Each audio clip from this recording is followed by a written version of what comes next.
کیا آپ بھی اپنی لائف کے مشکل ترین حالاتوں سے گزر رہے ہیں؟ آپ جو کچھ بھی کرنے کی کوشش کرتے ہو رزلٹ ہمیشہ نیگیٹو ہی آتا ہے.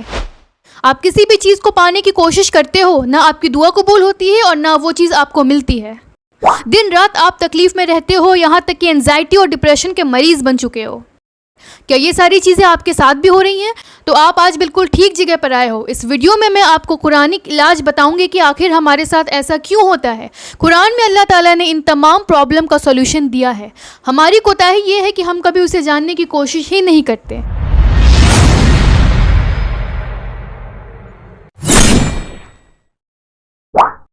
آج کی ویڈیو میں آپ کو ایک ایسی دعا کے بارے میں بتاؤں گی. یہ دعا ایک نبی کی ہے جن پر ایسے ہی کچھ حالات اترے اور اللہ تعالیٰ نے انہیں ان حالات سے باہر نکالنے کے لیے یہ ایک اتنی بڑی دعا اتاری ہے. لیکن ہم اتنے غفلت میں ہیں کہ ہمیں اس دعا کے بارے میں پتہ ہی نہیں ہے. یہ جو میں دعا اس ویڈیو میں بتانے جا رہی ہوں یہ ایک قرآن کی دعا ہے، اور اس دعا کو بتانے سے پہلے میں اس کا بیک گراؤنڈ آپ کو کلیئر کر دوں تاکہ آپ کو اس کی اہمیت سمجھ آ جائے. ذرا سوچیں، ایک نبی جو اللہ کے کتنے قریب ہوتے ہیں، ان کی زندگی میں ایسے امتحان آئے کہ ان کی ساری دولت چلی گئی، ان کا سارا گھر برباد ہو گیا، بچے ایک ایک کر کے چل دیے، اور وہ خود بھی کئی برس کی بیماری میں مبتلا ہو گئے. اتنا بتانے کے بعد آپ جان ہی چکے ہوگے کہ میں کن نبی کی بات کر رہی ہوں.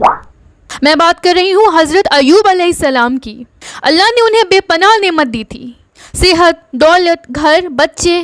لیکن اللہ اپنے نیک بندوں کا امتحان بھی لیتا ہے. آپ اگر امتحان میں ہیں تو یہ نہ سوچیں کہ آپ اکلوتے ایسے ہیں جو زندگی کے ان پرابلم سے گزر رہے ہیں. اور بھی کئی ایسے لوگ ہیں، یہاں تک کہ نبی جو اللہ کے اتنے قریب ہیں ان تک کے ساتھ ایسا امتحان ہو چکا ہے. لیکن مایوس ہونے کی ہرگز ضرورت نہیں ہے، کیونکہ اللہ تعالیٰ نے قرآن میں کہا ہے کہ پرابلم کو اترنے سے پہلے ہی اللہ تعالیٰ سولوشن رکھ دیتے ہیں. تو یہ دعا اتنی پاورفل ہے کہ اس کے بارے میں مجھے خود آج ہی پتہ لگی. ویسے تو ہم کئی دعاؤں کو پڑھتے ہیں، وظیفہ کرتے ہیں، لیکن اس دعا کے بارے میں شاید ہی کوئی جانتا ہوگا. اور یہ دعا اتنی زیادہ پاورفل ہے کہ یہ آپ کے زندگی کے ڈارکنس سے آپ کو نکال لے گی انشاءاللہ تعالیٰ، ٹھیک ویسے ہی جیسے نبی ایوب علیہ السلام کو اللہ تعالیٰ نے نکالا تھا. اصل میں اللہ تعالیٰ اپنے بندے کو آزماتے ضرور ہیں تاکہ ان کی ایمان کی گہرائی کا پتہ لگ سکے. ایوب علیہ السلام کو شیطان نے چیلنج کیا. یہ کہا کہ یہ صرف نعمتوں کی وجہ سے اللہ کا شکر کرتے ہیں، اگر ان سے سب کچھ چھین لیا جائے تو وہ کمپلین کرنا شروع کر دیں گے اور اللہ کی شکر کرنا چھوڑ دیں گے. اس کے بعد اللہ تعالیٰ نے شیطان کو غلط پروف کر دیا، کیونکہ جیسے ہی اللہ نے ایوب علیہ السلام کی امتحان لی ان کی ساری دولت چلی گئی، ان کے سارے کھیتوں میں آگ لگ گئی، ان کا گھر ٹوٹ گیا، بچے گزر گئے اور کچھ چھوڑ کر چلے گئے. اس کے باوجود ایوب علیہ السلام کے لبوں پر کبھی شکایت نہیں آئی. وہ ہر حال میں اللہ کا شکر ادا کرتے تھے. اس کے بعد ہوا یوں کہ ان کا جسم بھی چلا گیا. شدید قسم کے زخموں سے ان کا جسم بھر گیا تھا. ساری دنیا ان سے دور ہوتی چلی گئی، لیکن وہ صبر کرتے رہے. اور سب سے بڑی بات یہ ہے نوٹ کرنے والی کہ انہوں نے کبھی شکوہ یا کوئی غلہ اللہ سے نہیں کیا. لیکن ان سب پروسیس میں ایک ایسی چیز تھی جو ایوب علیہ السلام کیا کرتے تھے، وہ ہے یہ دعا. یہ پاورفل دعا پڑھنا انہوں نے کبھی نہیں چھوڑا. اور اس دعا کی رنگت ایسی خوبصورت آئی کہ اللہ تعالیٰ نے ایوب علیہ السلام کو وہ سب لوٹا دیا جو ان سے چلی گئی تھی، یہاں تک کہ پہلے سے کہیں زیادہ لوٹایا. اب تو لوگ یہ بھی کہتے تھے کہ ایوب علیہ السلام کے گھروں میں ایسا لگتا ہے جیسے دولت برس رہی ہو، کیونکہ اس دعا کے اثرات ان پہ اتنے پازیٹیو ہوئے کہ بعد میں وہ ساری چیزیں انہیں مل گئیں اور پہلے سے کہیں زیادہ بڑھ کر اور بہترین فارم میں ملی. اللہ تعالیٰ قرآن میں سورہ الانبیاء میں فرماتے ہیں، پھر ہم نے ان کی دعا قبول کی اور ان کی ساری تکلیفوں کو دور کر دیا. تو چلے ہم اپنی اس دعا کی طرف چلتے ہیں.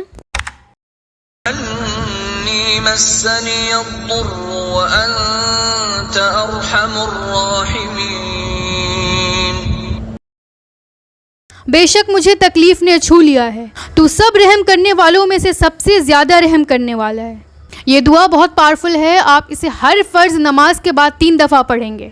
5 ٹائم جب آپ نماز پڑھتے ہیں فرض نماز کے بعد آپ اسے 3 بار ریپیٹ کریں گے. لیکن شرط یہ ہے کہ اس دعا کو پڑھتے کے دوران آپ کی زبان پہ شکایت نہیں ہونی چاہیے اور توکل کے ساتھ پڑھیں گے. یقین کے ساتھ اس دعا کو پڑھنی ہے. پھر دیکھیں آپ کی زندگی میں اللہ تعالیٰ کے کیسے معجزات ہونے شروع ہو جائیں گے انشاءاللہ تعالیٰ. جب ایوب علیہ السلام نے اس دعا کو پڑھی تھی اللہ تعالیٰ نے ان کے سارے معاملات کو سیٹ کر دیا. ان کی صحت، ان کا گھر، ان کی اولاد، ان کی دولت پہلے سے کہیں زیادہ ہو کر انہیں واپس مل گئی. اس دعا کو آپ کو تب پڑھنا ہے جب آپ کسی بیماری میں مبتلا ہوں، آپ کسی پریشانی میں گھرے ہوئے ہوں، قرض یا تنگ دستی سے گزر رہے ہوں، یا دلوں میں اداسی یا ڈپریشن محسوس ہوتی ہے، آپ اپنی زندگی میں کنٹینیوس فیلئر فیس کر رہے ہو، تو ان تمام چیزوں سے اگر آپ گزر رہے ہیں تو یہ دعا آپ ہی کے لیے اللہ تعالیٰ نے نازل کی ہے۔ لیکن اس دعا کو پڑھنے کا ایک کنڈیشن ہے کہ آپ کو اپنی مصیبت کسی کو بتانی نہیں ہے اور نہ ہی زبان پہ شکوہ کرنا ہے۔ آپ کو شکر کرنا ہے، صبر کرنا ہے اور ساتھ ہی ڈیلی اس دعا کو پڑھتے رہنا ہے۔